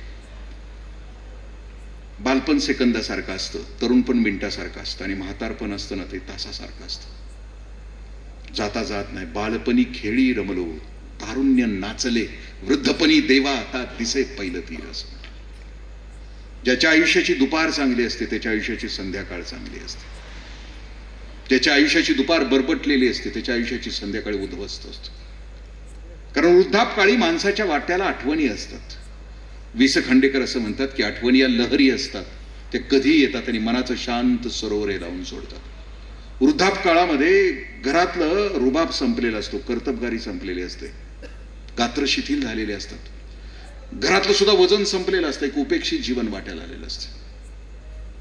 मी वृद्धापकाळी सुद्धा ज्याचा चेहरा टवटवीत आहे गुलाबासारखा फुललेला समजून चालतो की आयुष्य चांगलं जगलेलं आहे, कारण आयुष्याची दुपार चांगली झालेली आहे. म्हातारपणामध्ये माणसाच्या वाट्याला मी आता म्हटलं की आठवणी या हत्तींच्या पायासारख्या असतात, घट्ट रोवलेल्या असतात. वृद्धापकाळामध्ये दुसरं काहीच नसतं ना. त्या वृद्धापकाळाविषयी वि स खांडेकर एका ठिकाणी असं म्हणतात, तुम्ही पैसे कमवले असतील आयुष्याच्या दुपारी, पैशानं पाप पसतील पण मन कुजतील, आणि कुजलेलं मन जीवनाचा आनंद नाही लुटू शकत असं म्हणतात. पैसे कमवलेले असतील म्हातारपणी हे त्रास देतील. कुजलेलं मन कधीच आयुष्यामध्ये सुखी असू शकत नाही ना. जे मन निरभ्र आहे, सुख या शब्दाचा अर्थ असा आहे सु अधिक क.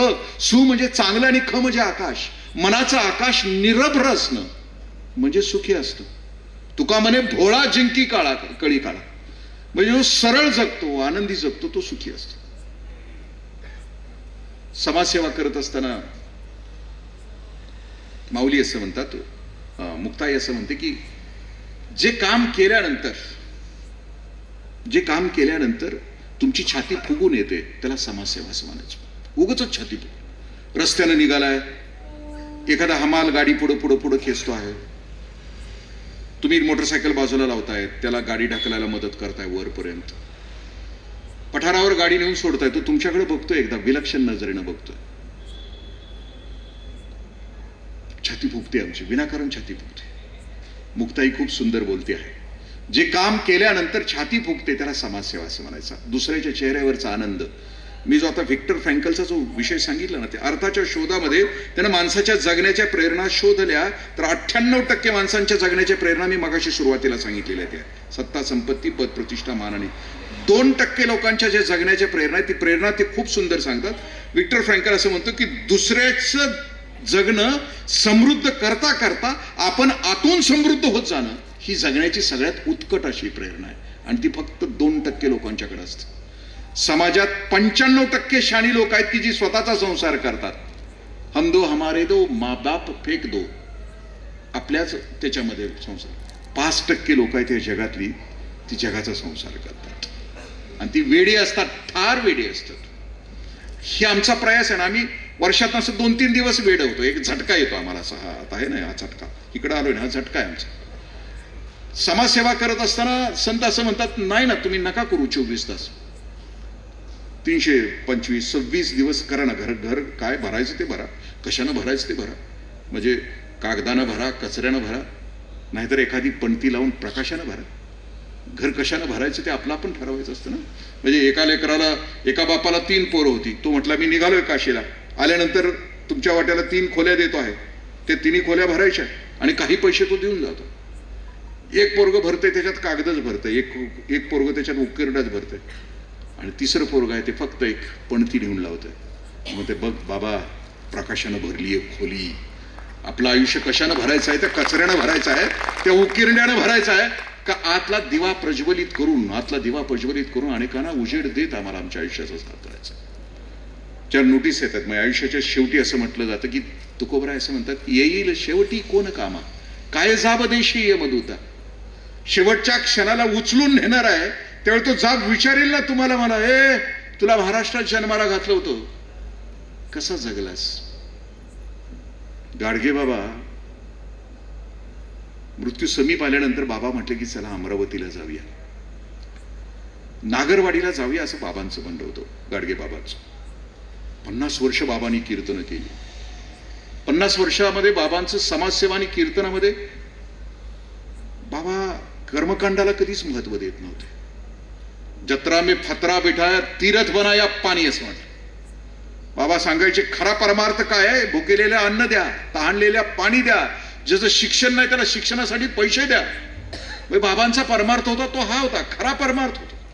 आणि असं करत गेलं तर तुमचाच देव होऊन जाईल. बाबा 50 वर्ष एकच कीर्तन करत होते. म्हणजे मायेच्या आडवं ब्रह्म निघून माया निघून गेल्यानंतर ब्रह्माचं दर्शन होतं. शास्त्रांची चर्चा बाबांनी कधीच कीर्तनामध्ये नाही. जरी बाबांच्या कीर्तनामध्ये बाकीच्या गोष्टी नसल्या तर आचार्य अत्रेंच्या सारखी माणसं बाबांच्या कीर्तनाला बसायची, कारण बाबांचा आवाज होता. आजही बाबांचं एक कीर्तन आहे, एक कीर्तन शिल्लक आहे.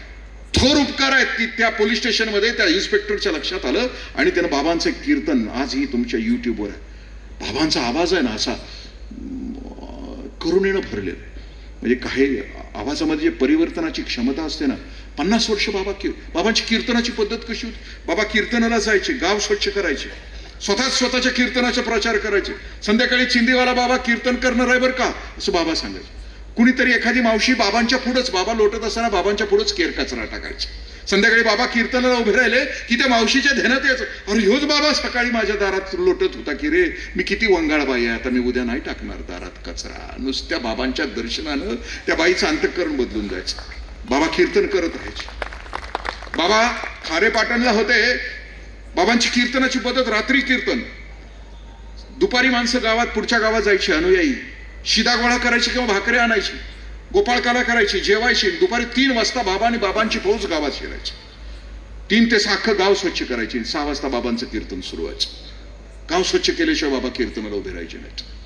खारेपाटणला अनुयायी गेले गावामध्ये, पण तिथं बाबांच्या नावाची एक तार आली होती, बाबा गोविंद नावाचा तुमचा एकुलता एक मुलगा कुत्र चावून संपला, त्याच्या अंत्यसंस्कारासाठी या अशी बाबांच्या नावाची तार आली होती. शिधा भाकऱ्या आणायला गेलेल्या अनुयायीने भाकऱ्या नाही गोळा केल्या.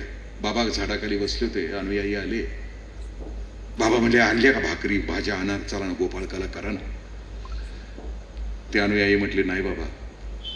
तार होती ती बाबांच्या हातात दिली. बाबांनी वाचली, चुरगळली, फेकून दिले. रे चला म्हटले. न जेवता बाबा ठरलेल्या गावामध्ये पोहोचले. बाबांनी गाव स्वच्छ केलं, स्वतःच्याच कीर्तनाचा स्वतः प्रचार केला. बाबा संध्याकाळी कीर्तनाला उभे राहिले आणि त्या कीर्तनातलं बाबांचं पहिलं वाक्य होतं, असे किती गेले कोट्यानुकोटी कधी रडू एकासाठी. बाबा बोलत राहिले, बाबा चालत राहिले, बाबा काम करत राहिले, समाजाचं दुःख आणि वेदना आपल्या वाणीनं संपवत राहिले. कर्मवीरांच्या संस्थेला दान देण्यासाठी, पंजाबराव देशमुखांच्या संस्थेला दान देण्यासाठी प्रत्येक कीर्तनामध्ये बाबा सांगायचे की अरे ही 2 माणसं शिक्षण देत आहेत, ह्यांच्या संस्थेला दान द्या, गरिबाची पोरं यांच्या संस्थेमध्ये शिकतील. वाडीमध्ये ताकद होती. बाबा ते काम करत होते आणि बाबांना जायचं होतं. लक्षात आलं ताप खूप आलाय, जायला पाहिजे. बाबा अमरावतीला पोहोचले. ताप खूप होता. बाबांनी त्या दिवशी दाढी केली, छातीवरचे केस काढले, काखेतले केस काढले. अनुयायीने बाबांना प्रश्न विचारला, बाबा कधी आयुष्यात दाढी नाही केली, केस नाही कापली, छातीवरची केस नाही काढली. बाबा त्याला म्हणते अरे येड्या, साधं तालुक्याच्या साहेबाला भेटायला निघालं, सर कांजीची कापड घालतेस, उद्या मी त्या साहेबाला भेटायला जाणार आहे, तू मला विचारील नाही गाडगे बाबा महाराष्ट्रात आलास, ज्ञानोबा तुकोबांच्या गावात आलास, असा कसा आलास, मला तू विचारील ना प्रश्न. बाबा निघाले नागरवाडीकडं. बाबांच्या लक्षात आलं की निघालंय. बाबा म्हणले खाली उतरा गाडीतून, मरताना पाठ जमिनीला टेकलेली असली पाहिजे. बाबांना खाली घेण्यात आलं. बाबा असं म्हणतायत अनुयायाने, म्हणाराय गोपाला गोपाला देवकी नंदन गोपाला, जब प्राण तन से निकले कोई रोग ना सताए, यम दर्द ना दिखाए, जब प्राण तन से निकले एक भक्त की है अर्जी, खुद गर्ज की है गर्जी, आगे तुम्हारी मर्जी. म्हणजे पुण्यवान माणूस अखंड आयुष्यभर बरोबर येतं ना, ते फक्त पुण्य येतं. सेवा, तप आणि दान या तीनच गोष्टी मेल्यानंतर बरोबर येतात. नाहीतर गाय गुरं गोठ्यात असतात, बायको हुंबऱ्यापर्यंत असते, सगळे सोयरे स्मशानापर्यंत असतात, देह चितेपर्यंत असतो, तिथून पुढचा प्रवास एकट्याचा. आणि त्या प्रवासामध्ये आयुष्यामध्ये जीवाच्या बरोबर फक्त एकच गोष्ट येते, केलेली सेवा, दिलेलं दान आणि आयुष्यभर केलेलं तप. एवढ्या तीनच गोष्टी माणसाच्या बरोबर येतात. बाकी बँकेतला पैसा बँकेत तसाच असतो, बाकी सगळं इथं. जाते वक्त कफन को जेब नाही होती असं. जाताना माणसाच्या अंतर्वस्त्राला खिसा नसतो. खिसा असतो तर काय काय नेलं असतं आपण. किंबहुना अखंड आयुष्यभर अंतर्वस्त्रच एवढं मोठं विणलं असतं की सगळं बंगला गाडे सकट वर घेऊन गेलो असतो.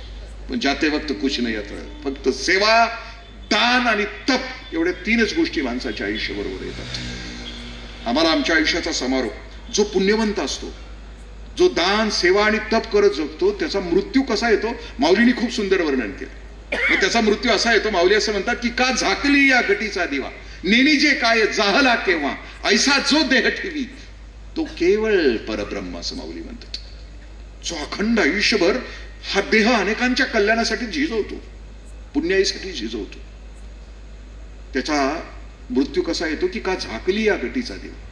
मग एखादा दिवा असावा आणि त्या दिव्यावर झाकण ठेवावं. झाकण ठेवल्यानंतर आतला दिवा जसा सहज विझतो तसा या कोडीतला प्राण सहज निघून जातो. एखादा पिकलेलं पान त्या फांदीतून सहज गळतं, तसा त्याचा मृत्यू येतो असं म्हणतात. म्हणजे मृत्यू सहज येतो. जो असं नाही तर नाकातोंडामध्ये व्हेंटिलेटर आहे, सगळे पै पाहुणे वाट बघतील कवा जाते, लग्नाला अडवं येते का, साखरपुड्याला अडवं येते का, सण करू देते का, असल्या मरण्यात काय अर्थ आहे. माऊली म्हणतात कर ना पुण्य, कर ना अखंड आयुष्यभर. अरे देह दिलाय पुण्याईसाठी आणि पुण्य ठेवलं आहे सेवेमध्ये, पुण्य ठेवलं आहे दानामध्ये, पुण्य ठेवलं आहे तपामध्ये. दे ना उधळून आयुष्य. कुणाचं काय राहिलं इथं ते तुझं राहणार आहे. म्हणतो दे ना तुझं आयुष्य, दे ना. माझे कर्मवीर अण्णांना 33 हार्ट अटॅक आले. 33 आपल्यातलं शक्यतो पहिल्या अटॅक मध्ये जाते, म्हणजे जे शक्यतो त्यातल्या त्यात जगलंच लईच चिवाट असलं दुसरं. बरं एकदा येऊन गेल्यानंतर हिचं जगणं ठीक नसते ना. घरातली भयंकर लक्ष त्याच्याकडे, तिथं बसू नको, तिथं बसू नको, हे खाऊ नको, ते खाऊ नको, मोजून मापून भयंकर लक्ष ते. टॉयलेटला जरी गेलं तरी घरातली वाट बघत बसते, हे येतंय.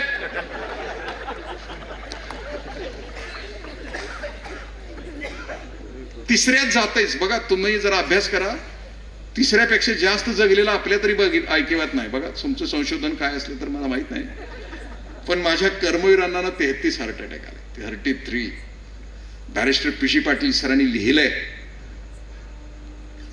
माझ्या अण्णांनी समाजसेवेसाठी कर्मवीर अण्णांनी पायात पायतान नाही घातलं, डोक्याला शिरस्त्राण नाही घातलं.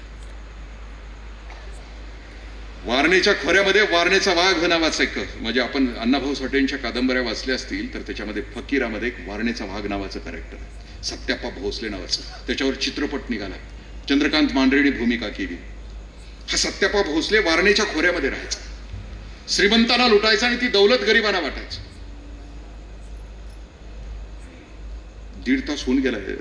मालिका वगैरे कुठली चुकत नाही ना, तुमचं काय तिकिटाचं वगैरे काय प्रॉब्लेम नाही ना. कुणाला सखा पाटलाला मिळालं काय, तुका पाटलाला मिळालं, आपल्या आयुष्यात काय फरक पडणार आहे का. मग शांत बसू एक अजून 5-10 मिनिट.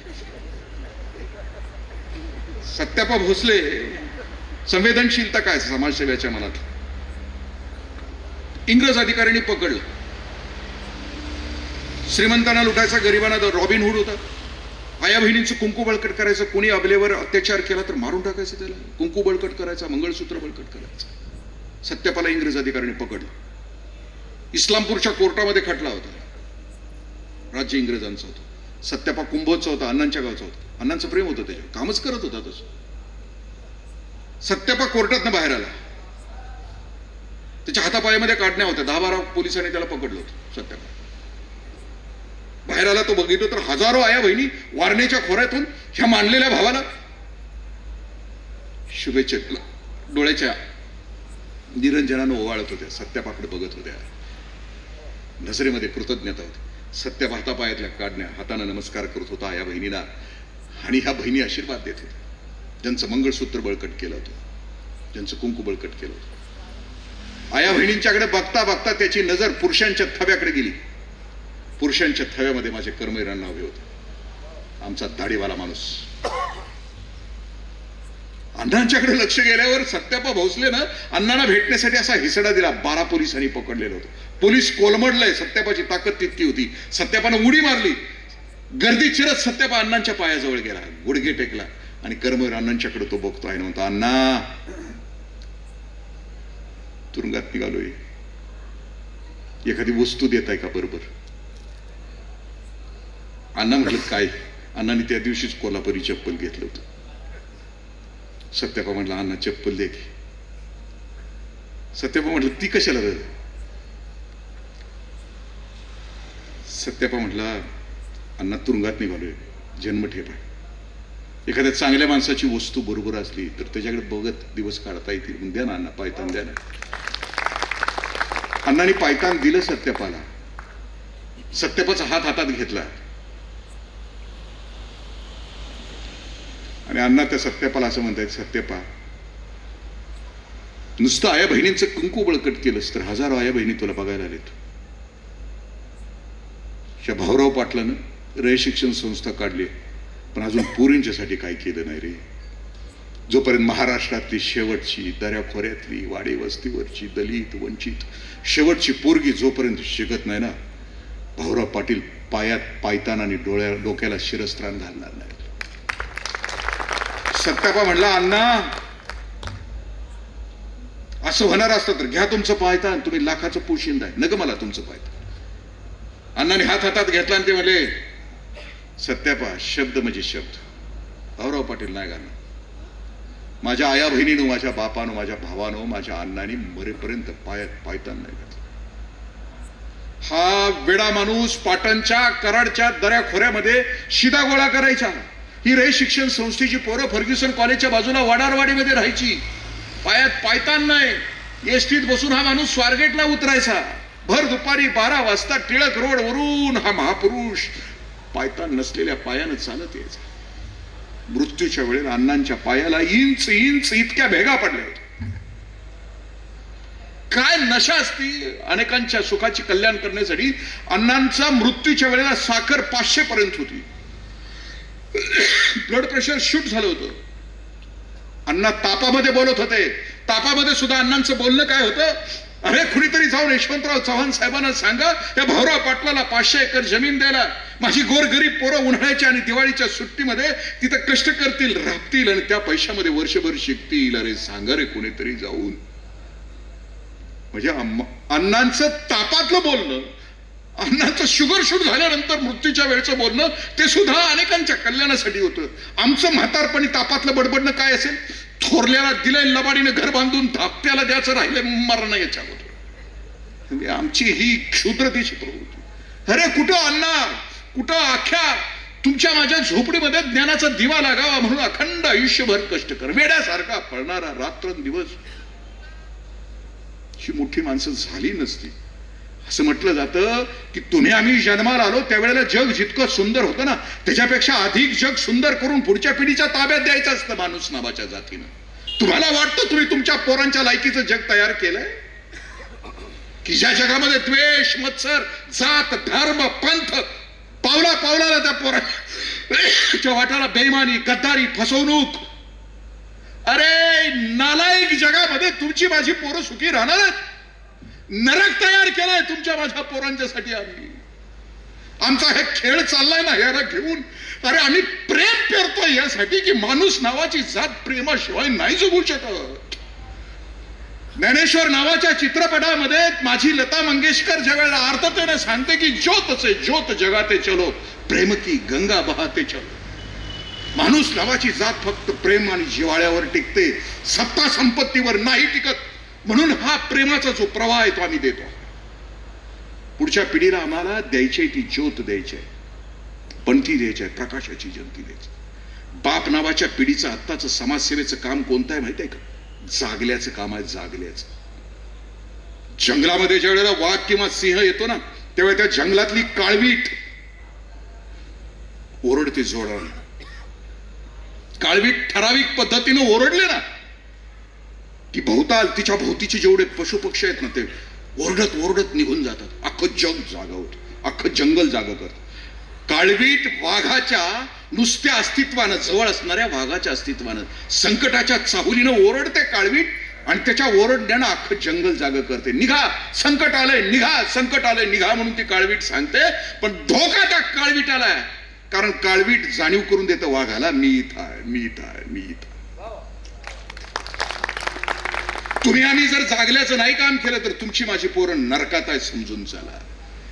जे आम्ही आता भोवताल तयार केलंय ना, नाचलेला, विकृतीचा, हिनकस जगण्याचा, घाणेरड्या गोष्टीचा जो तळ गाठलाय ना, आम्ही जे गटार घातलंय ना, त्यात आम्ही शुद्ध माणूस म्हणून आम्ही जर हा नाही संदेश पोहोचवू शकलो तर पुढची पिढी नाही माफ करणार.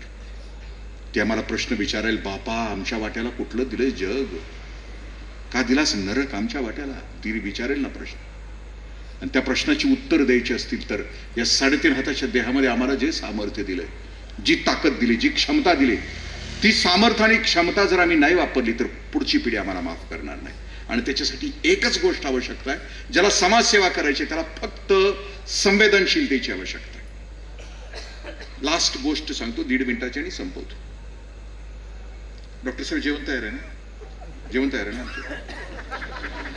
अहो काय सकाळी ते हे घातलंय खायला, परत उद्या सकाळी म्हणले ते काय पोळे बिळे घालणार आहे, ते परत वांग बी घालणार आहे म्हणले. अरे इतका पाहुणचार. आम्ही आतापर्यंत मायभूत सेवा केल्या, सतरंजीवर झोपलो आम्ही, बाहेर असा टँकर ठेवलेला, टँकर मध्ये आंघोळ्या केल्या.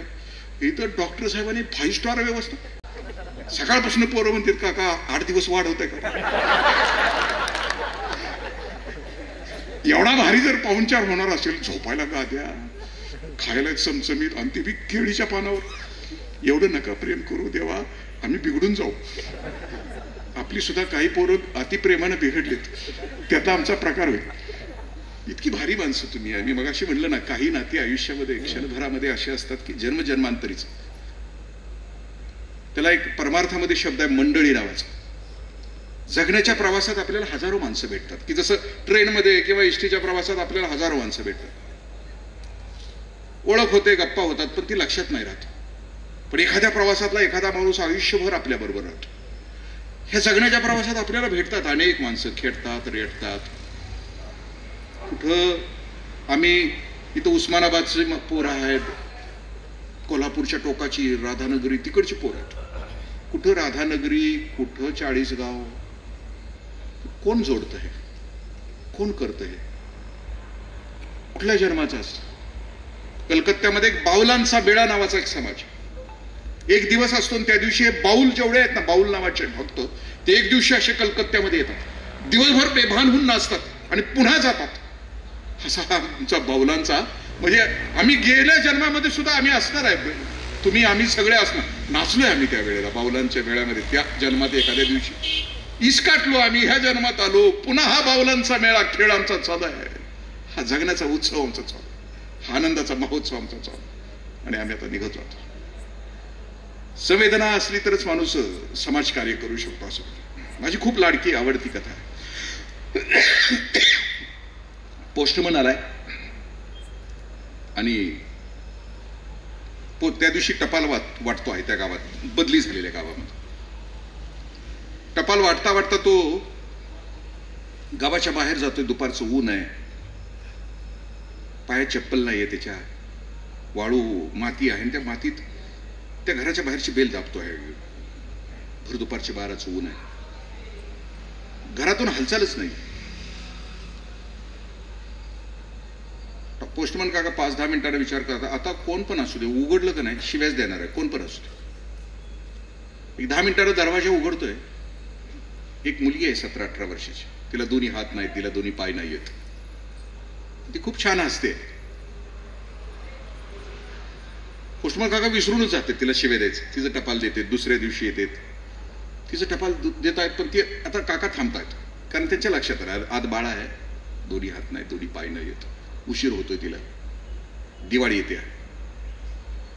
दिवाळीच्या दिवशी पोस्टमन काका म्हणतात की हिला पोस्ट नाही मागायची, हिला प्रेझेंट नाही मागायचं. पोरगी हुशार आहे. पोरगी पोस्टमन काकांची जी पावलं उमटलीत घराच्या बाहेर, त्या पावलांचं मोजमाप घेते, पोस्टमन काकांच्यासाठी एक चप्पल आणते, प्रेझेंटमध्ये घालते, आणि त्या दिवशी बेल वाजल्या वाजल्या ती उघडते दरवाजा. दान द्यायचं असलं की चटकन द्यावं असं म्हणतात. कर्ण दाढी करत असताना मागायला आलं कोणीतरी दान. कर्णानं तिची जी वाटी होती सोन्याची ती डाव्या हातानंच देऊन टाकते. तो दान मागायला आलेला म्हणला, उद्या दिलं असतं चाललं असतं, उद्या आलो असतो ना मी. अरे म्हणले उद्या, बरं ते दिलंय, ते दिलंय डाव्या हाताने दिलंय, म्हणले दान उजव्या हाताने द्यायचं असतं. कर्ण म्हटला, अरे दान ज्या क्षणी मनात आलंय ना त्याच दिवशी त्याच क्षणाला द्यायचं असतं. ते डाव्या हातातून उजव्या हातात घेपर्यंत जर माझी वृत्ती बिघडली तर तुला दान नाही देणार म्हणून डाव्या हातानच दिलं, जाऊ दे म्हटलं तू. मिल्टन हा खूप मोठा विचारवंत एकदा चर्चमध्ये बसला होता आणि ते तिथले जे फादर होते ते फादरांचं दानावर व्याख्यान होतं. सगळे प्रभावित झाले. व्याख्यान संपल्यानंतर ती थाटली अशी फिरायला सुरुवात झाली दानासाठी. मिल्टन शेवटच्या रांगेत होते. व्याख्यान इतकं प्रभावित झालं होतं की त्या मिल्टननी पाकिटातले सगळे पैसे बाहेर काढले. आता सगळेचे सगळे थाटलीत टाकायचे. थाटली यायला उशीर होत होता. प्रत्येक लाईन मधनं ती थाटली फिरत होती. जशी जशी थाटलीला उशीर व्हायला लागला तशा मिल्टन आपल्या नोटा पाकिटात घालायला लागला. थाटली त्याच्या समोर आली त्यावेळेला मिल्टननं पाकिटात सगळे पैसे घातले. थाटली ते 4 पैसे घेतले आणि आपल्या पाकिटात घातले. मिल्टन सारखा विचारवंत सुद्धा पैसे घालतो बरं का खिशामध्ये. म्हणजे विचारी माणसं दानशूर असतात असं नाही. ती लोकांसांगे ब्रह्मज्ञानाचं. आपला विषय चालला होता ते. ती म्हटली की काका हे प्रेझेंट आहे, घरी जाऊन उघडा. पोस्टमन काका सगळ्या संध्याकाळी ड्युटी संपल्यानंतर घरी गेले. प्रेझेंट उघडलं, चप्पल पायात घातली तर माप बरोबर. काका रात्रभर झोपले नाही. पोरीला माप कसं काय कळालं मला? माझ्या पायात चप्पल नाही, तिला जाणवलं कसं? न झोपता सकाळी ज्यावेळी ड्युटीवर गेले तेव्हा पोस्टमन काका पोस्ट मास्टरला असं म्हणतात की सर माझी बदली कर. ते म्हटले कसं करता येईल? 4 महिने झाले. 4 महिन्यात तुझी कशी बदली कर? नाही म्हटले माझी बदली करा, मी नाही इथं राहू शकत नाही. ते म्हटले का नाही राहू शकत? पोस्टमन काका म्हटले की काका सर मी त्या गल्लीत जातो तर तिथे एक लेकरू आहे, तिला हात नाही पाय नाही, तर तिनं काल माझ्यासाठी चप्पल आणलं.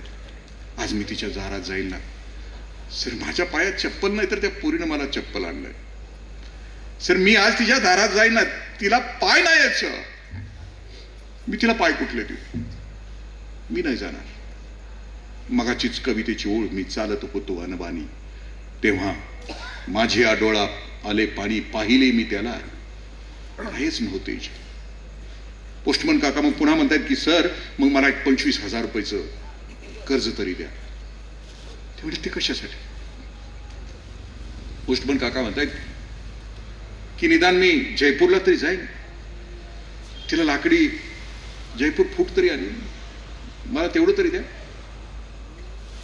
पोस्टमन काकांची जी संवेदनशीलता आहे, दुःख बघितल्यानंतर जर पाणी येत नसेल डोळ्यामध्ये आणि कृतिशीलता होत नसेल आमच्या आयुष्यामध्ये, त्याच्याकडे आम्ही वळून बघत नसेल तर आम्ही समाजसेवक होऊ शकत नाही. मला खूप विषय छान दिला आणि एवढं छान वातावरण, चंद्र आहे साक्षीला वर, अशा वातावरणामध्ये कोण का नसर. खूप मनापासून तुम्ही ऐकलं. सोपं नाही ऐकणं. काळ कुठला आहे, या काळामध्ये सुद्धा स्थिर बसून तुम्ही शांत चित्तानं ऐकताय. पण गंमत अशी आहे, आम्ही प्रवचनाला गेलो की प्रवचन झालं की माणसं आमच्या पाया पडतात. त्याचं कारण काय आहे की जे काय तासभर तू सांगितलं आजची ते तुझ्या पायावर ठेवून आम्ही निघालो. जे काय तुला जगायचं असेल तुझं तू जगा, आम्ही काय जगणार असं काय करू. धन्यवाद ऐकून घेतल्याबद्दल. सगळ्यांच्या पायावर मिळतो.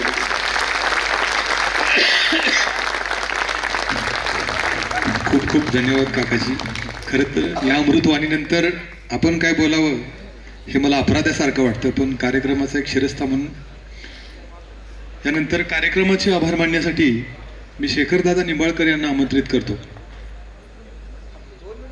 सॉरी, कार्यक्रमाचा आभार मानण्यासाठी मी डॉक्टर सुनील राजपूत यांना आमंत्रित करतो. डॉक्टर सुनील राजपूत.